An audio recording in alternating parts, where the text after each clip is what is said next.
je vais venir sur le bureau, je vais faire un bouton droite, je vais créer un nouveau fichier Excel que je vais appeler fonction de texte. J'appuie sur Entrée et je double-clique sur mon fichier pour l'ouvrir. Donc pour accéder aux fonctions, il y a plusieurs manières d'y arriver. Soit on fait est égal, on écrit le nom de sa fonction, est égal à aujourd'hui, est égal à ce qu'on veut. On peut cliquer sur le petit fx qui est ici. On va voir toutes les fonctions qui sont classées par famille. On peut aussi passer par le petit onglet formule. On va retrouver donc nos différentes familles de fonctions. Famille de fonctions, donc bah voilà, il y a les fonctions de maths et de trigonométrie, est égal à somme, est égal à moyenne, ce type de fonctions-là. Les fonctions de date et heure, bah, c'est égal à aujourd'hui, c'est des fonctions qui sont liées à du calcul lié au temps, aux dates. Les fonctions de finance, bah, c'est pour calculer un prêt, tout remboursement d'un prêt.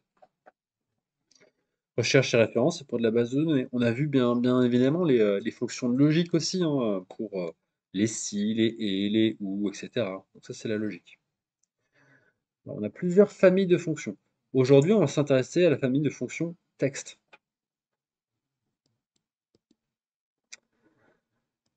Dans la famille de fonctions texte, on a plusieurs fonctions qu'on va voir. Donc, voilà, on va voir les principales et les plus utiles. On va voir par exemple la fonction donc, majuscule. Hop.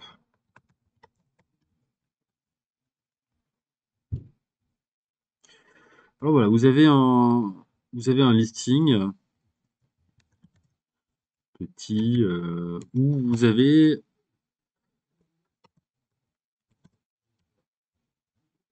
la personne qui a saisi le listing, elle a saisi que des noms en minuscules. Je zoome un petit peu.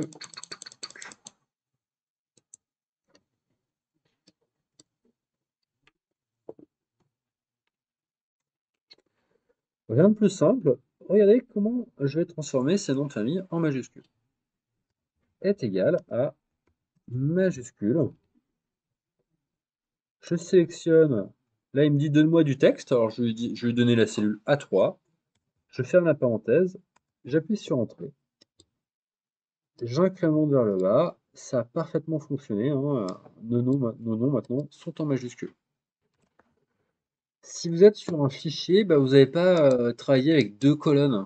Ça n'a pas de sens, hein.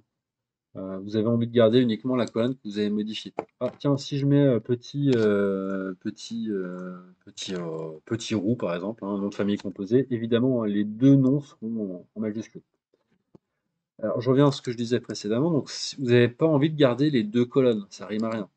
Donc ce que vous ferez dans ces cas-là, c'est que vous allez sélectionner donc la colonne qui a été modifiée avec la majuscule, bouton droite, copier. Vous allez sur les anciens noms, bouton droite, et là vous faites un collage spécial, vous allez coller uniquement les valeurs. Si vous collez en fait avec la première cellule là, la première fonction de collage, il va vous coller les fonctions.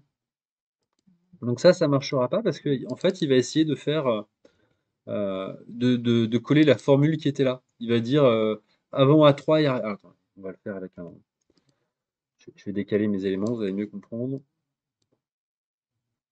Hop, voilà. Donc si je fais bouton droite, copier et que je colle ici, là il colle la formule. Donc majuscule B3, bah là il va coller majuscule A3. Il va essayer de trouver la majuscule A3 ici. Donc ça ne marchera pas. Donc il faut bien sélectionner ces éléments, bouton droite, copier, et coller uniquement les valeurs. Et là on est bon. On a réussi à modifier notre texte comme on le souhaitait. La colonne B, j'en ai plus besoin. Je la sélectionne et je la supprime. Voilà donc comment on peut travailler avec cette fonction de texte. Vous pouvez effectivement faire un coupé-coller ou garder la colonne B hein, si vous préférez, ça n'a aucune importance, hein. Vous organisez comme vous voulez. Le but du jeu, c'est que votre bricolage fonctionne bien.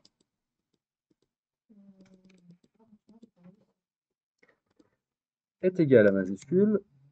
Hop, on ferme la parenthèse, on appuie sur Entrée et on déroule vers le bas.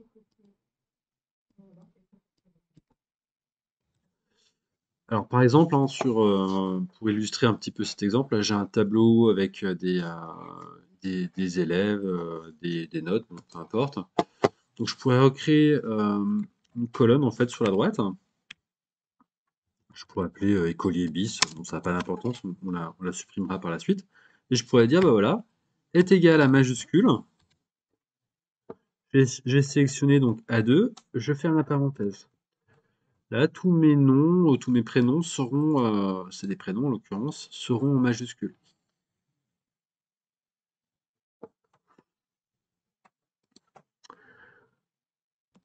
Étape suivante, je sélectionne mes éléments, bouton droite, copier. Je me positionne donc sur A2, bouton droite. Alors, si je fais un collage normal, ça marche pas parce qu'en fait, il va copier la formule est égal à majuscule, donc ça sera est égal à majuscule, une colonne qui serait avant A. Donc en plus, ça n'existe pas, les colonnes avant A. Donc ça marche pas. Il faudra lui dire, je veux coller uniquement les valeurs. Hop. Et là, ça marchera parfaitement. On voit bien hein, dans la zone de formule ici, on a juste les noms, donc les valeurs qui ont été collées. J'ai plus besoin de la colonne F, je la sélectionne, bouton droite, et je supprime. Voilà un exemple d'utilisation de ce type de fonction. Ah, j'ai fermé ce petit exemple. Hop. On va revenir donc sur nos petites fonctions de texte, le fichier que j'ai créé précédemment. Donc ça, c'est majuscule. Inversement, on peut avoir donc minuscule. Hein, c'est exactement l'inverse. Minuscule. Voilà, minuscule. Hein, je peux très bien lui dire, bah voilà, est égal à minuscule. Et si je reprends les éléments l'élément qui est ici, là, hop, il me remet petit en majuscule, il me remet Dupont en majuscule, en minuscule, je veux dire. Et il me remet également du schmoll en minuscule.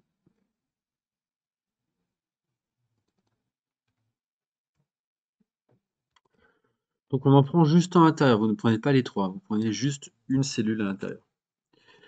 Ok, donc parfait, j'ai supprimé là, les lignes que j'ai par là, ça sera plus clair. Ok, donc dans la même veine, hein, de même utilisation, on a donc nom propre. Nom propre, bah, en exemple, là, je vais mettre, par exemple, Nicolas Dupont. Francis Laliane.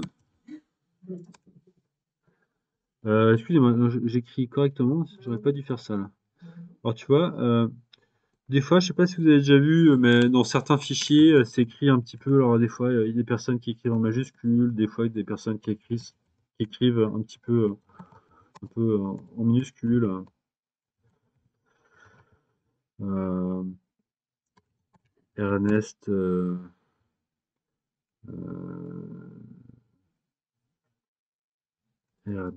Antoine de la Villa. Merci. Voilà, et puis Léa Buron. Ok, alors généralement les prénoms composés, on met des petits tirets. C'était simplement pour vous montrer donc une petite limite par rapport à ça. Alors, est égal à nom propre, c'est très bien comme fonction. Si je prends Nicolas Dupont, là il fait parfaitement le job. Hein. Nom propre, il met un majuscule en début de mot. pour chacun des éléments. Ça marche parfaitement, sauf pour les non composés. Alors, si Ernest Antoine, il l'a bien fait. Par contre, de la villageois, on aurait plutôt tendance à l'écrire comme ça, là, D, E. Ouais.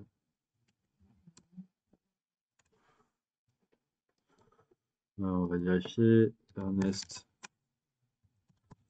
Antoine, non composé.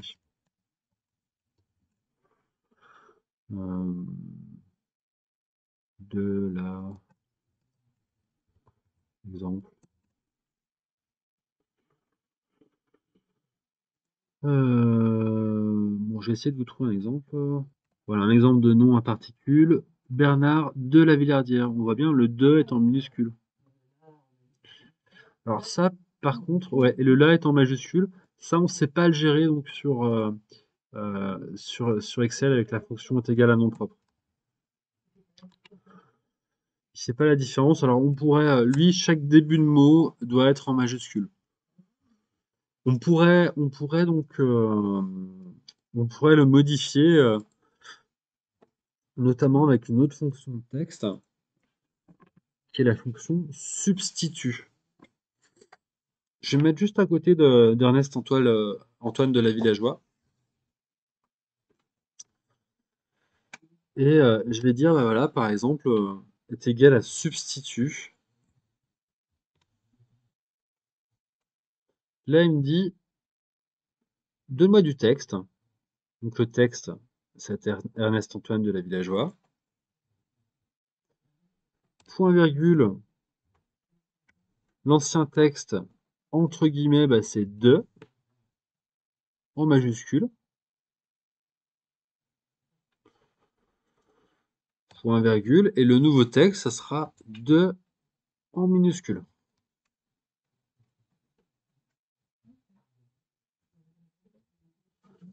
Je vais dire, bah voilà, dans B14, tu vas me remplacer, tu vas me substituer 2 en majuscule par 2 en minuscule. Alors vous allez me dire, effectivement, personne ne va s'embêter à faire ça. Ce qu'on va faire dans ces cas-là, on va faire bouton droite copier, bouton droite collage spécial, on va coller uniquement les valeurs. Alors oui et non, ça dépend effectivement si vous avez une petite liste de 5-10 personnes, peut-être que vous allez faire comme ça. Mais si vous avez une liste de 200, 300, 400, 500 noms, bah, ça peut être intéressant de créer une autre colonne où vous avez créé des petits substituts pour corriger. Au passage ici, donc mon substitut il n'est pas parfait. Alors je vous montre simplement le pourquoi du comment. Il n'est pas exactement parfait là mon 2DE. Pourquoi? Parce que si j'ai dans mes noms du DE, je sais pas, hein, si j'ai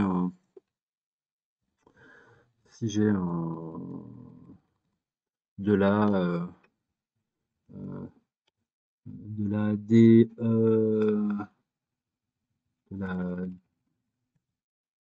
de la Dénia, voilà, de la Dénia, voilà, très bien. Ernest Antoine de la Dénia, bon, pourquoi pas. Là, en fait, c'est pas bon parce que là, je lui dis dans substitut, je lui dis de substituer tous les DE majuscules par des DE minuscules. Donc, ce qu'il faudrait que je lui dise, c'est de substituer espace DE, espace, un espace avant. Tu vois, c'est une chaîne de 4 caractères. Hein. Espace, DE, espace. C'est 4 caractères par comme ça. Voilà.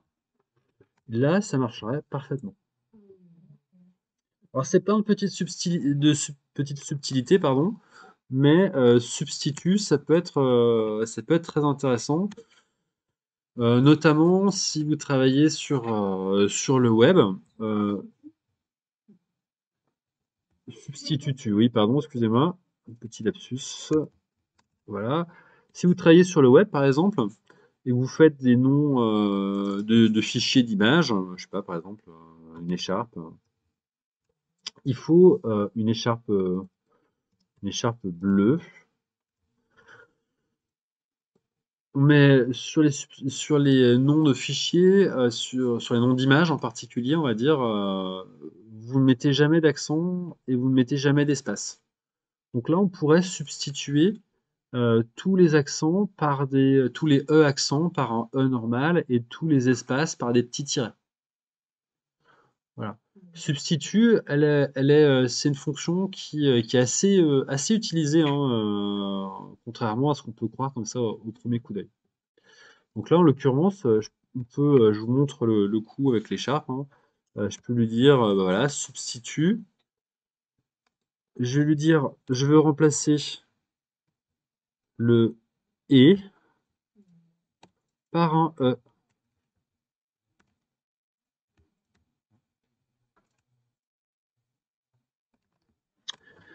Voilà, j'ai corrigé ouais, c'est bien substitut, hein, et non autre chose.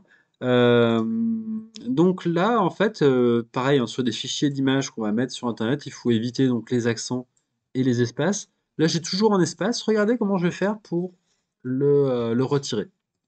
Substitut, ça génère donc une chaîne de caractères, écharpe bleue. Regardez ce que je peux faire. Je me mets juste avant le égal, et je peux encore faire un substitut à l'intérieur. Substitut, j'ouvre la parenthèse, et là il me dit donne-moi du texte. Bah, le texte c'est ça mon texte. C'est le substitut qui est à l'intérieur là. D'accord? Point virgule. L'ancien texte, bah, c'était l'espace, donc pour l'espace, c'est entre guillemets un espace et guillemets. Ça, c'est une chaîne de caractères, l'espace, hein. Donc, guillemets, espace, guillemets. Point virgule, et le nouveau caractère, donc ça sera guillemets, tiré du 6, guillemets. Et je ferme la parenthèse.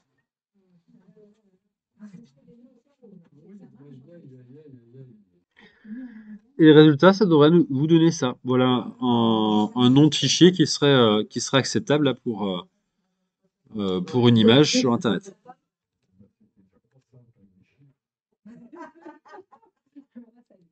Hop, allez, je vais mettre les éléments gras. Voilà. Alors, on a des fonctions texte qui sont. On a une qui est toute simple, hein, c'est nbcar qui est très pratique, qui va permettre de compter le nombre de caractères. Un petit peu comme sur Word, je ne sais pas si vous vous rappelez, mais quand on a un document, en bas, on va voir les infos. Quand je clique là sur le nombre de mots, il nous donne le nombre de pages, le nombre de mots, le nombre de caractères, espaces non compris, avec les espaces. Donc ça, c'est particulièrement utile si vous voulez faire, par exemple, un article dans un journal, etc. On peut vous dire, bah tiens, il me faut un article de 300 caractères, par exemple. Donc, avec NBCar, vous pouvez compter les caractères. Admettons, je sais pas, on vous dit, bah tiens, tu dois faire des petits descriptifs de produits sur, je sais pas, par exemple, un, un feutre, un, du, un stylo, et puis, je sais pas, un classeur. On vous dit, bah tiens, pour mon site internet, il me faut un descriptif de chacun des articles.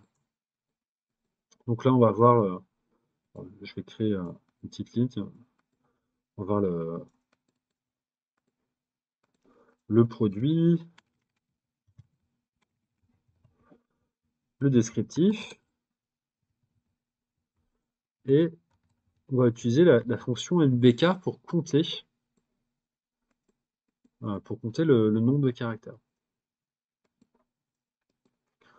Voilà, par exemple, bah, je sais pas, ce feutre est super,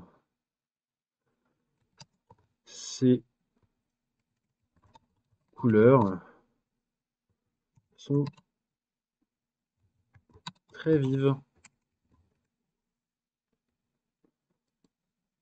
Pour revenir à la ligne, automatiquement, c'est ce petit bouton. Hop, Je sélectionne mes éléments, je vais centrer tout ça.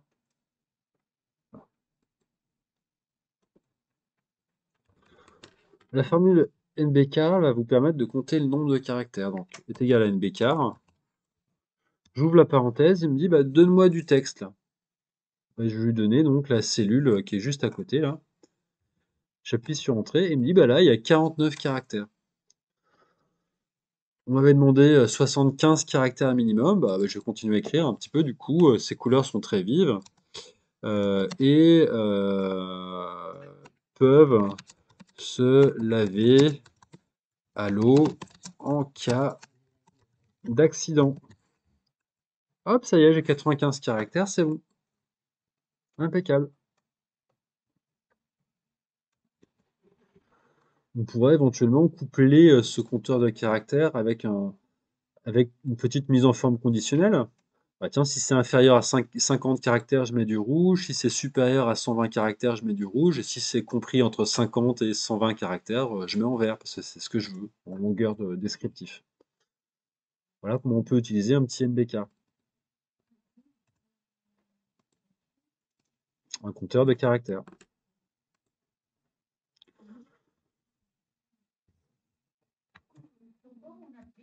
Alors, donc, cette phrase-là, elle fait 95 caractères. Donc, le C, c'est un caractère, le E, c'est un caractère, l'espace, c'est un caractère. Voilà. Il y a, si je fais hello, hello you, donc hello, il y a 5 lettres, un espace, c'est une sixième lettre, Y, O, U, on arrive à 9 lettres. L'espace, c'est un caractère. Cas de figure très classique, si on veut faire un compteur de mots, ça existe, sur Word ça existe, on a un compteur de mots qui est intégré, on l'a pas sur Excel. Donc il faut un petit peu ruser, c'est quelque chose d'assez classique, donc un compteur de mots. On va utiliser donc substitut et NBchar. Je vais décomposer donc peut-être avec un S, compteur de mots, il y en a plusieurs. Donc en fait une phrase, la particularité d'une phrase, donc en français, dans beaucoup d'autres langues finalement, c'est que à côté de chaque mot, en fait, on a un espace. Donc ce, espace feutre, espace est, etc., etc. Donc finalement, si on comptait les espaces, on aurait donc le nombre de caractères. Alors je vais le décomposer, mon compteur de mots, pour que vous puissiez bien comprendre. Donc première étape, je vais substituer les espaces par du vide.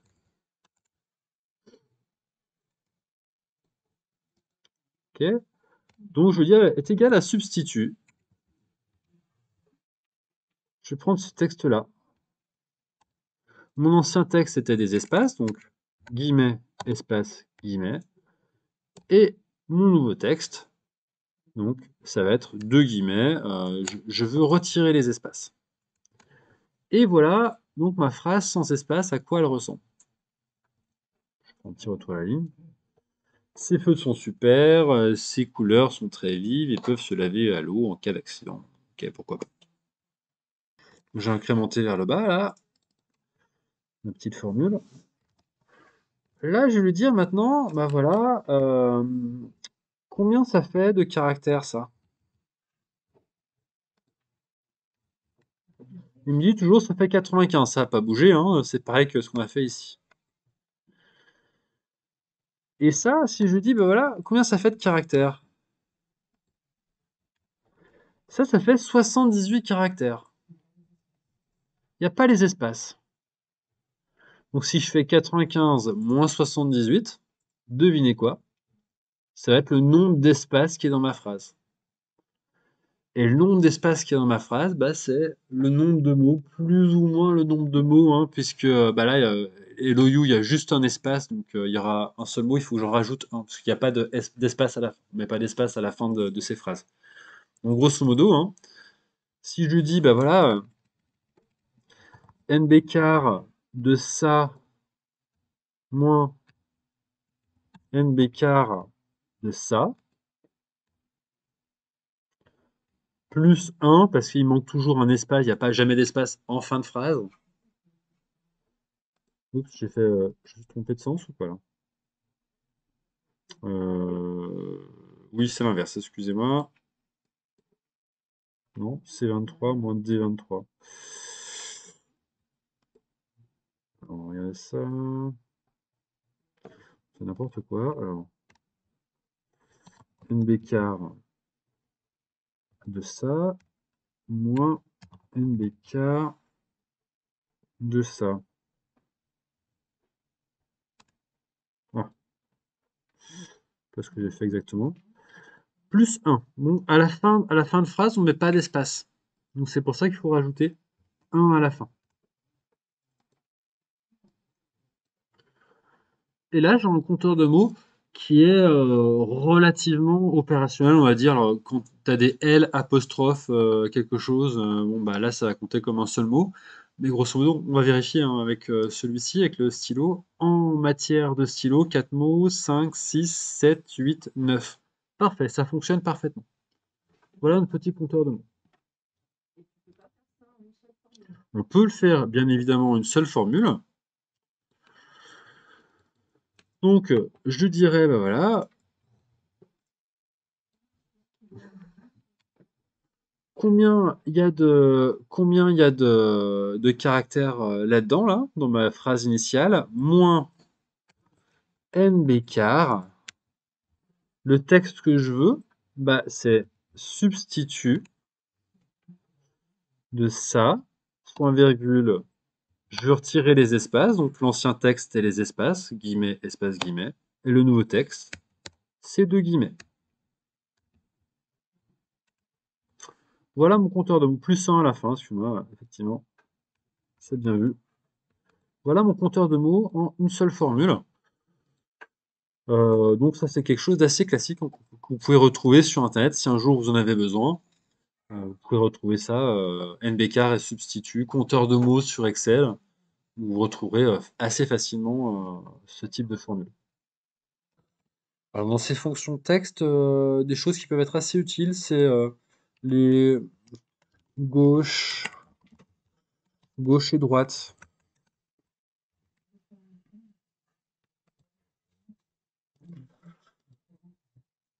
Alors gauche et droite, comment ça fonctionne? Bah, vous avez quelque chose, hello, you are beautiful. Voilà.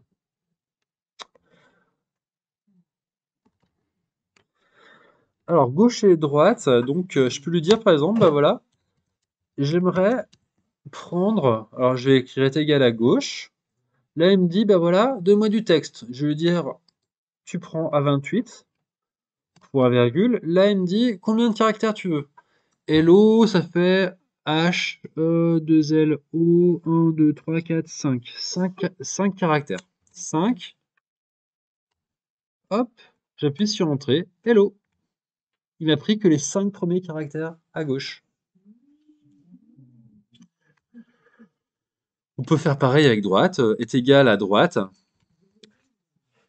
Je vais prendre la même phrase et je vais dire, bah tiens, je veux donc, je vais prendre 1, 2, 3, 4, 5, 6, 7, 8, 9, 9 caractères. Hop, je ferme la parenthèse. Beautiful. Parfait.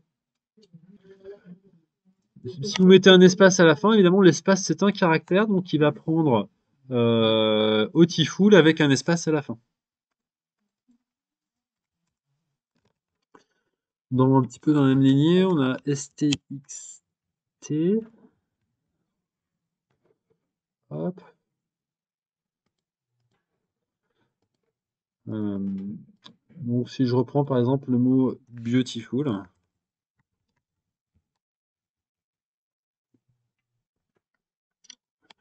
STXT, voilà comment ça fonctionne. Have a look. Là, il me dit renvoie un nombre déterminé de caractères d'une chaîne de texte à partir de la position que vous indiquez. Alors tout de suite, hein, effectivement, les applications en règle générale ne sont pas forcément limpides quand c'est la première fois qu'on les voit. Là, il me dit bah, donne-moi du texte. Mon texte, c'est beautiful qui est juste à côté. Point virgule. Là, il me dit donne-moi le numéro de départ. en fait, c'est à partir de quand tu veux extraire du texte. Alors moi, j'aimerais partir après au T là. J'aimerais commencer au T. Donc B1, 2, 3, 4, 5. J'aimerais commencer au cinquième caractère. Point virgule. Et combien de caractères tu veux garder? Bah, j'aimerais en garder 3. Donc, à 31, quand c'est que tu commences où? Tu commences au cinquième caractère. Combien de caractères tu veux garder? Je veux en garder 3. J'appuie sur Entrée et là, TIFF. Beautiful TIFF. Alors, à quoi ça sert concrètement? Donc, les gauche-droite STXT sont pas mal utilisés qu'on manie pas mal de textes, notamment sur Excel. Si vous avez dans une chaîne de caractères, je sais pas, 3, 4, 5, 6 mots, et que vous voulez extraire, par exemple, le deuxième ou le troisième mot, ou juste le nom de famille, par exemple, ou des choses comme ça, bah, vous pouvez, avec des STXT, des gauche-droite, faire ce type de choses-là. Euh, c'est des fonctionnalités avancées, effectivement. Donc, je reprends l'image du tournevis. Vous ne saurez pas du tournevis à étoile. On ne sait pas forcément qu'on en a besoin, mais bah, le jour où vous en aurez besoin, vous serez content de savoir que STXT existe. Donc, parmi les autres fonctions de texte qu'on peut utiliser fréquemment, on a cherché. Donc, bah, par exemple, si j'écris Francis Dupont,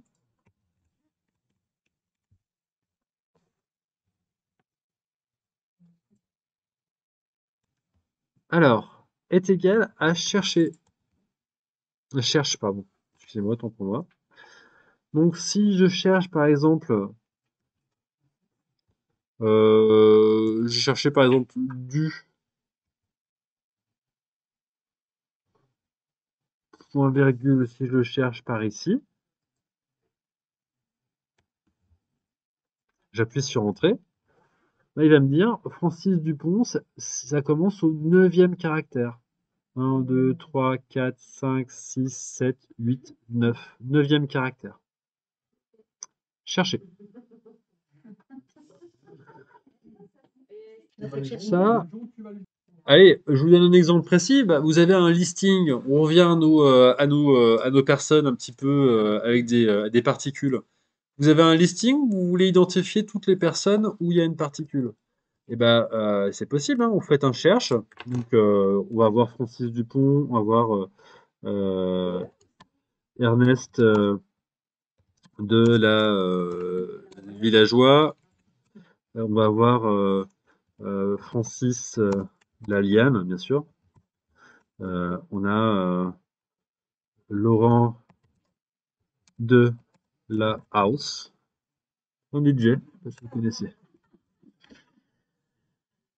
Et là, j'ai un listing comme ça de 500 invités. On me dit, bah voilà, ça serait bien que les gens à particules, tu les mettes à la même table. Je dis n'importe quoi, hein. C'est un exemple comme ça. Ça aurait pu être un listing de produits dans lequel vous recherchez aussi un produit qui est fabriqué made in France, hein, par exemple. Ça peut être n'importe quoi, hein.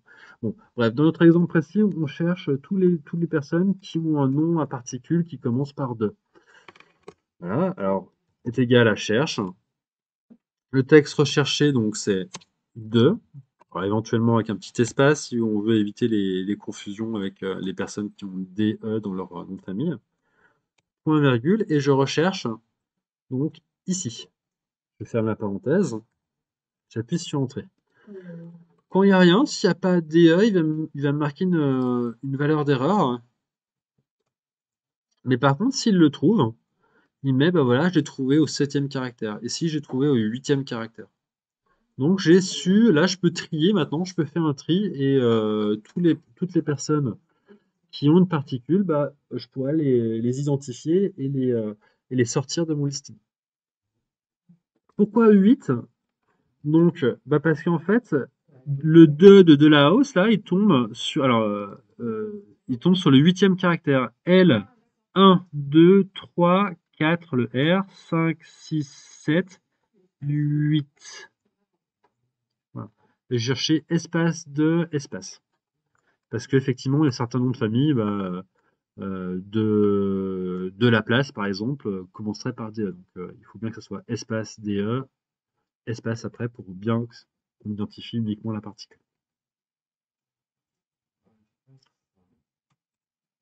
Allez, petite question bonus. Comment je peux faire si c'est pas très joli d'avoir un message d'erreur. Là, j'ai un message d'erreur valeur parce que tout simplement, il n'y a pas de DE, donc il n'arrive pas à trouver. Comment je pourrais faire pour supprimer ce message valeur de manière systématique sur toutes les lignes de mon tableau? C'est pas mal, donc je pensais qu'on l'avait vu dans le chapitre sur les fonctions logiques, on l'a peut-être pas vu. On a un si qui est un peu spécial, c'est le si erreur. Si erreur. Si erreur. Bon bah voilà, bon, on y est maintenant. Si erreur, donc j'écris si erreur juste avant. La valeur, bah, c'est cherche-moi ça. À la fin, bah, s'il y a une erreur, la valeur si erreur, qu'est-ce que j'affiche si jamais il y a une erreur? Bah, si une erreur, euh, je sais pas, pas de particules chez ce monsieur, voilà, marquez ça, n'importe quoi, vous marquez ce que vous voulez évidemment. Ou rien du tout, hein, rien du tout, donc c'est juste deux guillemets côte à côte. Hein. Voilà.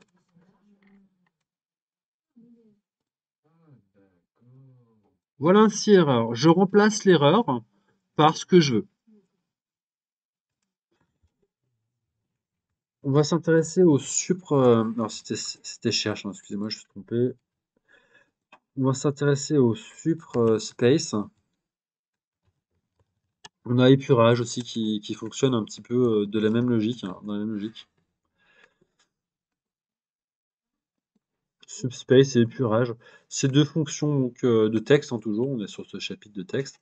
Épurage, et puis on a subspace qui doit être dans les S. Il y a même un E, alors autant pour moi, là, je multiplie les erreurs. Alors, subspace, c'est assez utile quand on a un fichier quelqu'un nous a renseigné un fichier. Je sais pas si vous avez vu, mais au début, même au début, quand vous faisiez Excel, souvent vous faisiez ça, bah voilà, vous écriviez tutu, et après vous faisiez un espace comme ça. Il y a pas mal de personnes qui ont cette manie d'écrire des espaces, alors voire même pire, hein, parfois, on a 50 espaces comme ça.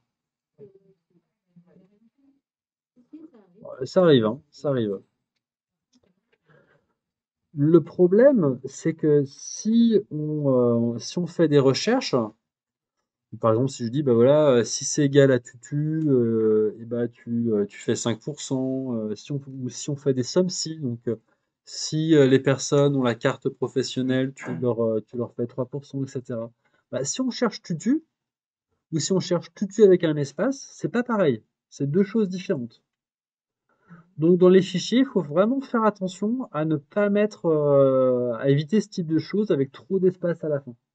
Ça va casser en fait vos recherches si vous faites des recherches sur le fichier après.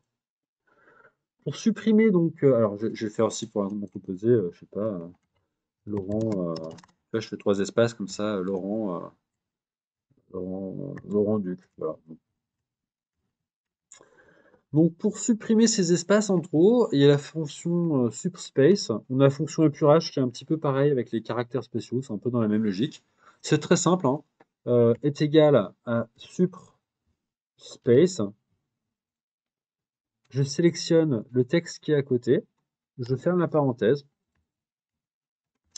on va incrémenter vers le bas, on va se rendre compte avec Laurent Duc. Hop, il a supprimé tous les espaces qui étaient inutiles en fin de cellule. On voit bien avec Laurent Duc, hein, là il y avait 15 000 espaces entre Laurent et Duc, il en a gardé uniquement un seul. Même procédure que ce qu'on avait fait donc, en début de découverte de ces fonctions de logique. Si on veut remplacer donc les cellules qui sont bien formatées sans les espaces, si on veut remplacer les anciennes par ces nouvelles-là qu'on a corrigées, on sélectionne ces éléments, bouton droite, copier, et on fait un collage spécial en collant uniquement les valeurs. Ouais.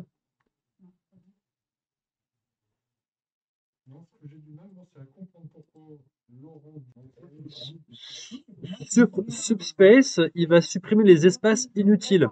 Évidemment, il le regardant entre Laurent et Luc, puisque c'est le prénom et le nom. Mais les trois autres là qui traînaient, il les supprime. À la fin de Titi, celui-là, il va le supprimer aussi. Voilà, je vais coller à mon truc avec uniquement les valeurs. À la fin de Titi, tu vois, il n'y a plus d'espace. Là, il n'y a plus d'espace. Ça, c'est un peu du curatif. Si on vous a livré un fichier, et je vous donnerai des cas pratiques, on vous a livré un fichier qui a été saisi à la va-vite, voilà, par quelqu'un qui ne connaît pas trop le truc, il a mis des espaces de partout. En curatif, on peut effectivement supprimer les espaces en trop, épurage, donc supprimer les caractères spéciaux qui auraient été insérés par mégarde en faisant du copier-coller sur Internet. On peut les supprimer. Simplement, faire du curatif, ça sera toujours plus long que de faire du préventif. Donc, on verra dans le chapitre sur la validation des données, qui est par ici, comment on fait pour se prémunir, pour que l'utilisateur marque exactement ce qu'on attend de lui. C'est mieux de faire de la prévention plutôt que de la guérison. Donc ça, c'est la validation des données. On en parlera un petit peu plus tard. Ça fera l'objet d'un chapitre spécial. Voilà en tout cas comment on fait pour corriger un listing avec des espaces sur lesquels on ne peut pas faire de recherche avec les si, avec les SOMSI, ce type de choses-là. Donc épurage, je peux le mettre en complément donc, de Subspace pour tous les caractères spéciaux, des retours à la ligne que j'aurais en faisant du copier sur Internet. Il y a des espèces de petits caractères spéciaux que j'arrive pas vraiment à retrouver.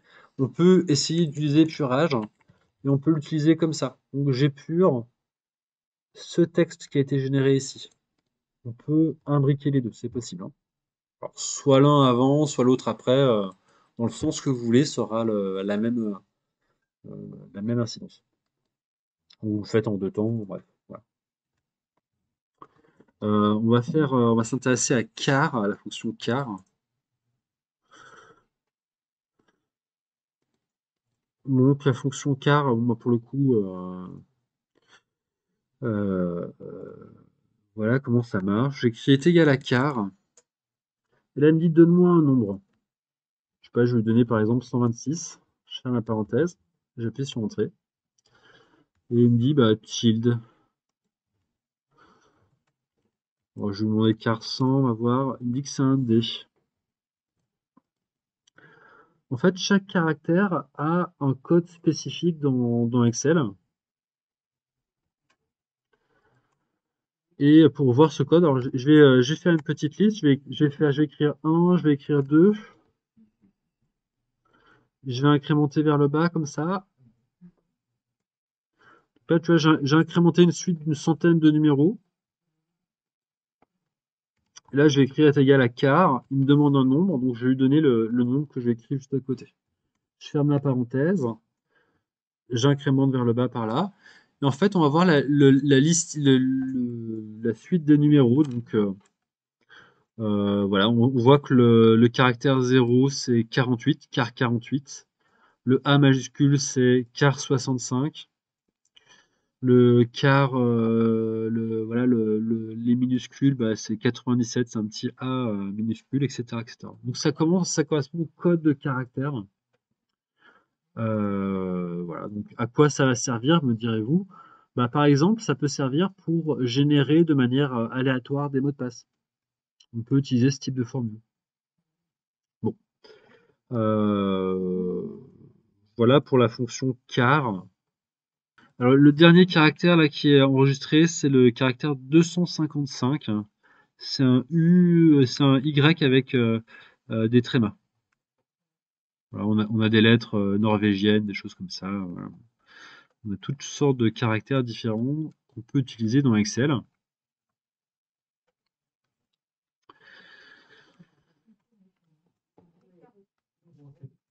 Un exemple d'application donc pour générer donc un mot de passe aléatoire. Je dirais de générer donc je dirais car entre 65 et 90 pour avoir juste des majuscules. Là, il va me générer une lettre aléatoire. Et ensuite, donc, on va le voir juste à la fin. Pour concaténer, je vais ajouter plusieurs caractères. Là, il va me générer un mot de passe de 5-6 lettres. Voilà, alors si je réactualise, voilà, il me génère à chaque fois un mot de passe aléatoire. Vous allez mieux comprendre après, donc, avec le petit et là pour concaténer les éléments. On va déjà voir ça.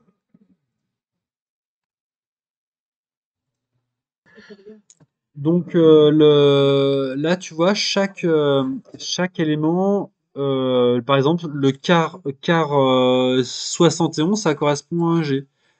Quart 87, ça correspond à un W, etc., etc., etc. Quart 103, c'est un G minuscule. Voilà, donc là, je remonte le petit générateur de mots de passe aléatoire. Donc je lui dis de générer, donc de faire, donc je lui dis quart. Quel quart tu veux? Bah, je veux générer entre 65 et 90. Donc entre 65 et 90, donc là j'ai mis tous les caractères en majuscule, hein. Il va me générer donc un de ces caractères-là. D'accord?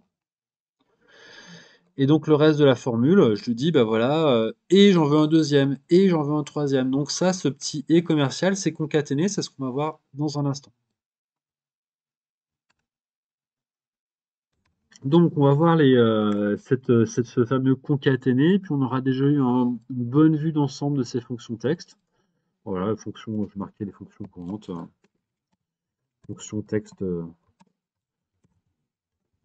courante, ouais, et concaténé. Concaténé, c'est un peu un indispensable, hein.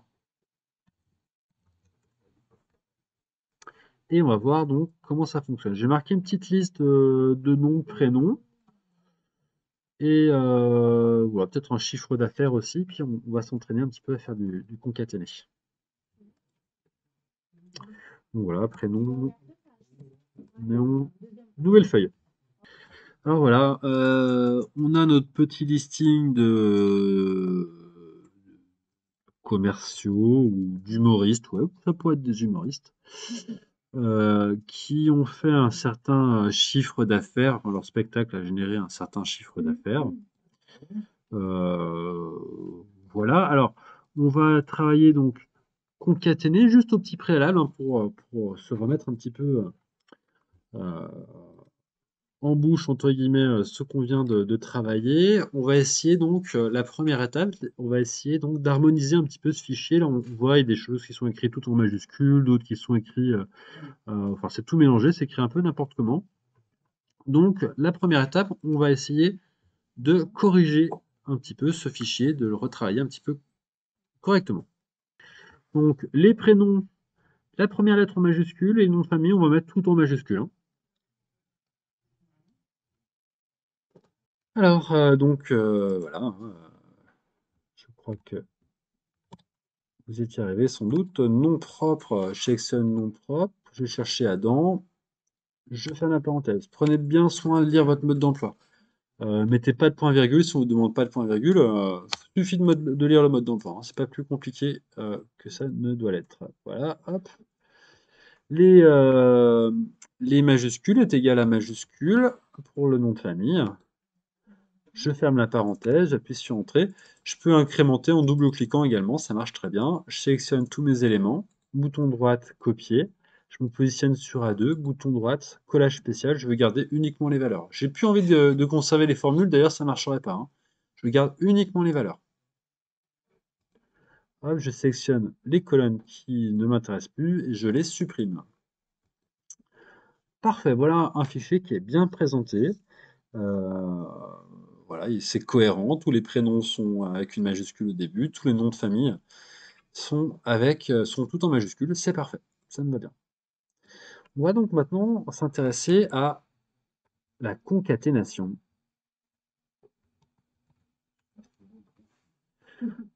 Un mot absolument pas grossier, ne détrompez-vous, qui veut dire une chose très simple, hein. Concaténer, c'est coller donc différents éléments entre eux. Et ça peut être évidemment très utile si vous utilisez Excel de manière un petit peu avancée par la suite. Si vous voulez faire des choses un petit peu avancées, c'est une fonction qu'on utilise beaucoup.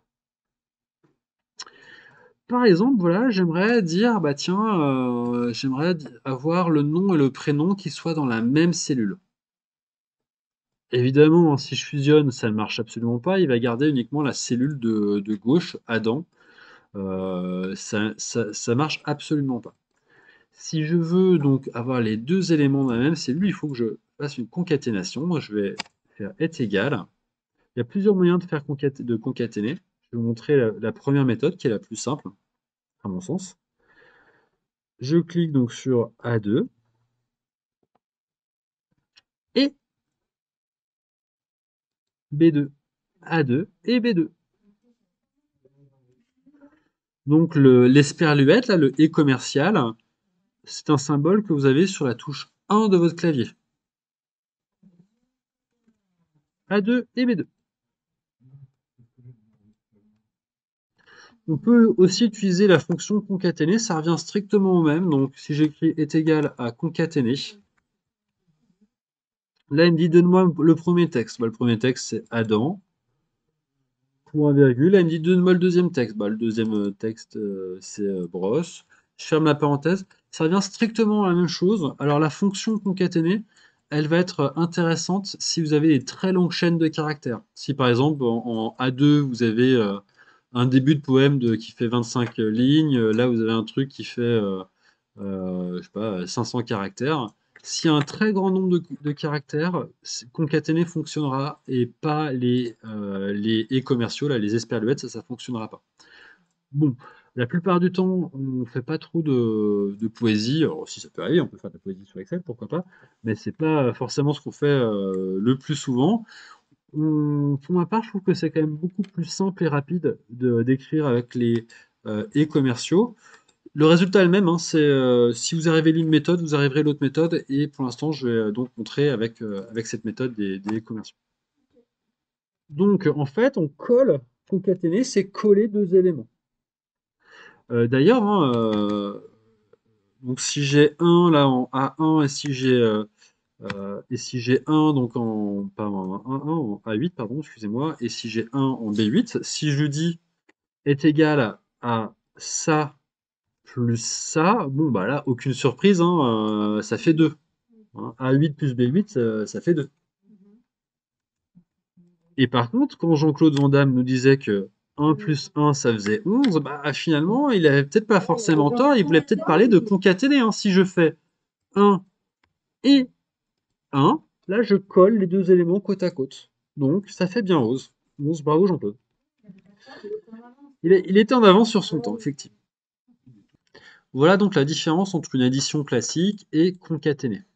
Évidemment, on ne peut pas additionner du texte. Hein. Si je lui demande d'additionner ça plus ça, petit rappel, on ne peut pas le faire. Hein. Non, ça ne marche pas. En tout cas, concaténer, alors vous l'avez remarqué, effectivement, il n'y a pas d'espace malheureusement donc, entre Adam et brosse. Il faut indiquer donc au logiciel de faire un espace. Comment on fait ça? Alors, rappelez-vous comment on insère du texte dans Excel. Bah voilà, par exemple, je veux dire, si j'ai envie d'écrire du texte à la main, bah, il faut que je mette des guillemets. Adam est une personne super. Voilà comment on insère du texte. A2 et entre guillemets du texte. Adam est une personne super. Bah, si j'incrémente, bah voilà. Axel est une personne super, Edith est une personne super, Alonso est une personne super, etc. Allez, on va en faire un autre. Alors B2 et j'ouvre les guillemets, je mets un petit espace de son prénom, je ferme les guillemets et Adam.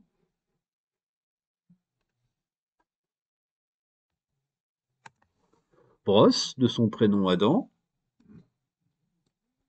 R de son prénom Axel, Avuleur Coco de son prénom Edith. Parfait. Si vous n'avez pas fait d'espace, vous double-cliquez à l'intérieur de votre cellule, vous mettez juste avant juste après les guillemets et vous faites un petit espace. Et pareil, hein, il faut faire un petit espace aussi à la fin donc, de prénom pour que ça soit bien également séparé. Donc très bien, donc là, ce que je voulais vous montrer, hein, donc, c'est qu'on a une cellule, donc B2, et une chaîne de caractères. La chaîne de caractères, elle est entre guillemets, toujours, hein, la chaîne de caractères sur Excel, c'est toujours entre guillemets, et donc une autre cellule. Bah, si je voulais faire juste la cellule B2 et un espace et la cellule A2, bah finalement, regardez là, j'efface tout ça, et l'espace est une chaîne de caractères comme une autre. Donc B2 et guillemets, espace guillemets, et A2. Et voilà donc comment j'ai réussi à concaténer mon nom et mon prénom. Et la petite chaîne de caractères, donc mon petit espace. Enfin, je vous propose un petit cas assez sympa de travail. On va faire, vous maîtrisez maintenant concaténer, les bases pour faire du concaténé. Et j'aimerais donc que vous fassiez, que vous utilisiez concaténer dans un si. Donc si le chiffre d'affaires de nos commerciaux, de nos comiques, pardon, excusez-moi, dépasse, est égal ou supérieur à 10 000 euros, donc supérieur ou égal à 10 000, alors bravo,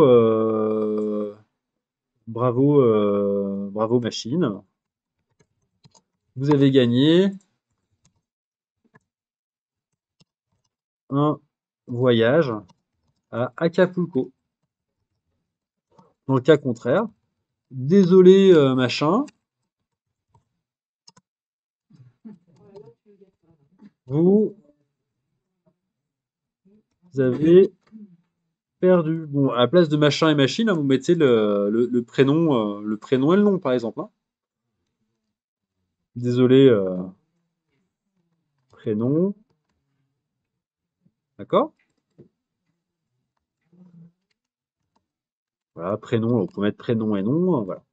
L'idée ici, c'est que vous utilisiez pour la première fois, je vous remets la formule, c'est que vous utilisez pour la première fois, donc concaténer dans une formule. Là, on l'a fait de manière très simple, mais on va donc réviser un petit peu les si par la même occasion. Donc, si vous n'avez pas vu les si ou si vous ne maîtrisez pas les si, vous pouvez revoir la vidéo également sur les si, refaire des exercices donc, sur les formules de logique, et même voir même les opérateurs de comparaison. La première leçon donc, sur les tests de logique, c'est les opérateurs de comparaison, supérieur, inférieur, différent de, est égal. Voilà. Si vous maîtrisez tout ça, bah, vous pouvez vous attaquer donc à ce cas de figure. Les commerciaux, s'ils ont les humoristes commerciaux, on va dire, s'ils dépassent 10 000, s'ils ont supérieur aux 10 000 euros de chiffre d'affaires, on les envoie à Acapulco. Dans le cas contraire, ils ont perdu. Et on affiche un petit message en conséquence. Vous commencez par un si classique et après vous allez intégrer donc la concaténation à l'intérieur. Quand on a ce type d'énoncé là, il faut toujours partir du plus petit problème pour aller vers le plus grand. D'accord? Le plus petit problème là, c'est le test de logique avec l'opérateur de comparaison. Le test de logique, c'est quoi? C'est, voilà, est-ce que C2 est supérieur ou égal à 10 000? Ça va te sortir du vrai ou du faux. Voilà, donc bah, jusque-là, bon, rien d'extraordinaire, hein. Moi, Kelly, elle est pile poil sur le 10 000, donc c'est vrai, hein. C'est supérieur ou égal à 10 000. C'est égal dans ce cas-là, donc c'est, là, on est bon. Ok. Ensuite, là, une fois qu'on a réussi notre test de logique, on peut s'aventurer à mettre un petit si, bah voilà, hein, si, je le mets juste avant, hein, si j'ouvre la parenthèse, mon test de logique c'est ça. Si c'est 2 supérieur ou égal à 10 000, point virgule, qu'est-ce qui se passe si c'est vrai? Bon bah voilà, bravo, ou dans le cas contraire, désolé. La valeur si c'est faux, ce sera désolé. Je ferme la parenthèse. J'appuie sur Entrée, je vérifie pour voir si c'est bon, ça a l'air de bien fonctionner, c'est parfait. Donc désolé, bravo pour Edith qui a 12 500 et bravo pour Kelly qui a 10 000. Ok, très bien. Donc là maintenant, je vais un petit peu customiser tout ça avec de la concaténation. Donc ensuite, effectivement, au lieu de mettre bravo tout court, je peux mettre des formules et concaténer avec d'autres éléments. Bravo, alors je vais mettre un petit espace par ici, bravo et bravo Adam, et, tiens, je vais remettre un petit espace, et je vais mettre le nom de famille, et je vais remettre du texte. Vous avez gagné un voyage à Acapulco.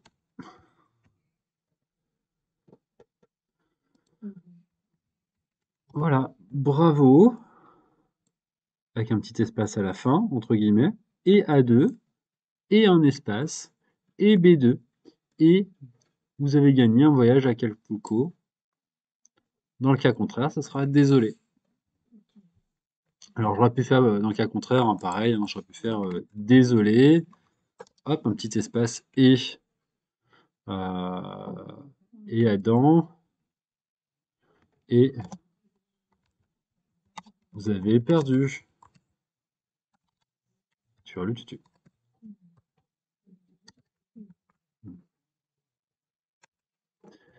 Désolé, Adam, vous avez perdu, tu as le tutu. C'est un concours qui s'adresse à des comiques, hein. Bravo Edith. Alors, je peux mettre des virgules aussi, hein, voilà. Je vais mettre une petite virgule par là. Et je vous remets la formule. Je vais vous la laisser pour que vous puissiez bien la voir.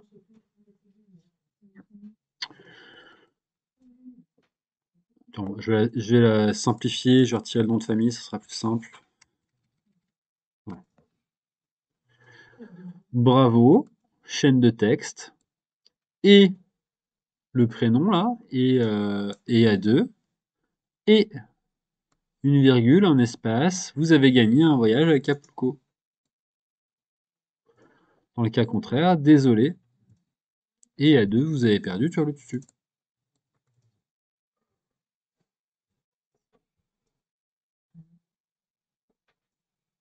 Si vous oubliez un guillemet,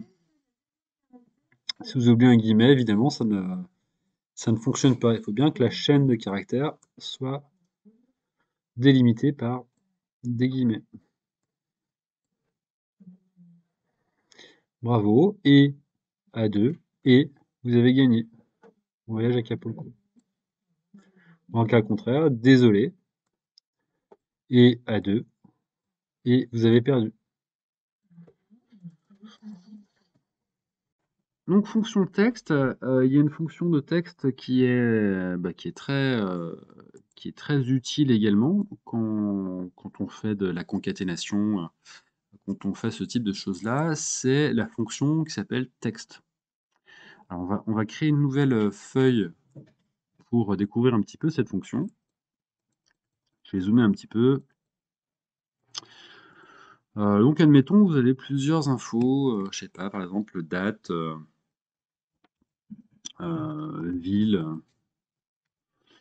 date, ville, voilà. On va marquer juste date et ville, par exemple, pourquoi pas. Alors, on va avoir une ou deux dates, hein, je sais pas, 21/09/2021, ville, Lyon.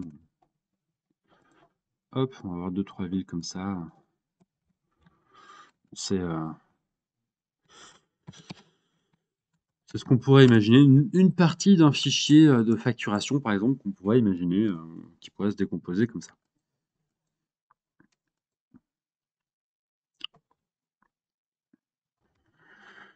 Donc, dans mon fichier de facturation, j'aimerais générer des factures et j'aimerais par exemple mettre, bah voilà, à Lyon le 21 septembre, à Bourg le 22 septembre.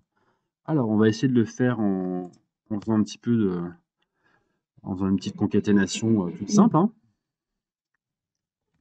Je vais écrire donc, voilà, A et voilà, et le et donc A, B2 à Lyon et là j'ai mis des petits espaces ici, hein, évidemment, et A2. Alors, sur la concaténation, les petits espaces, les petites choses comme ça, au début, vous allez peut-être un petit peu galérer. C'est un petit coup de main à prendre. Éventuellement, vous pouvez même, si vous préférez, vous pouvez utiliser la fonction concaténer, hein, si vous préférez. Elle marche aussi très bien. Donc, je ferai donc une chaîne de caractères. La première, c'est le A, point virgule, Lyon, point virgule, le, point virgule, et la date. Ça revient strictement au même là, dans les deux cas de figure. Voilà, ça va nous générer quelque chose comme ça. Alors pourquoi? Donc là, en fait, il nous dit grosso modo à Lyon, et il repasse sur un format standard pour les dates. Le problème qu'il a, là, le logiciel, donc sur format standard pour les dates, hein, je rappelle, donc c'est le 44 460e jour après le début du calendrier d'Excel, donc le 1er janvier 1900. Donc voilà pourquoi, quand on passe au format standard, il affiche 44 460. En fait, le souci du logiciel, là, je vais repasser en date courte, c'est que on lui demande du format texte et en même temps on lui demande une date. Il ne sait pas gérer donc deux formats de cellules à l'intérieur d'une seule et même cellule. Donc il nous sort un truc, bon mais voilà, il nous sort un truc qui est pas bon bah vous connaissez maintenant, vous connaissez Excel, mais voilà, la personne lambda, entre guillemets, qui va voir ça, bon, ça correspond pas vraiment à une date telle qu'on l'entend. Donc, effectivement, on va lui spécifier que A2 est dans un format on attend A2 dans un format spécifique. Pour faire ça, on va utiliser une fonction texte qui est pas évidente à utiliser dans le sens où il faut bien avoir compris le chapitre sur les formats de cellules. Donc A2, je la veux pas comme un A2 au format standard, je la veux dans un format différent. Pour ça, j'utilise la fonction texte. Je viens juste avant le A2, j'écris texte et j'ouvre la parenthèse. Donc la fonction texte et j'ouvre la parenthèse. Et là, il me dit donne-moi une valeur. Bah, la valeur, c'est A2. Je vais à la fin de A2, point virgule, et là, il me dit quel format de texte que tu veux. Donc, on avait vu les formats de texte. Hein, les formats de texte, on les note également entre guillemets. Donc, j'ouvre mes guillemets. Et bah, je sais pas, hein, si je veux une date classique comme elle est formulée là sur la gauche de mon écran, JJMM AAAA. Voilà. Donc, il faut bien maîtriser les formats de cellules. C'est quand vous maîtrisez les formats de cellules que vous maîtriserez ce type de date-là. Si je veux une date longue, hein, je peux écrire JJJJ, J, MMM, AAA. Vous allez voir ce que ça va donner. Parfait. Je vous remets la formule. La fonction A2, on me demande une valeur et un format de texte qu'on note comme ça. Voilà typiquement comment on va utiliser cette fonction de texte.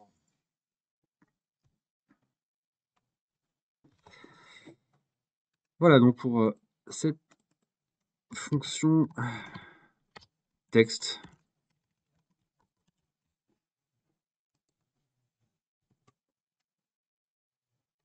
Et ces fonctions de texte.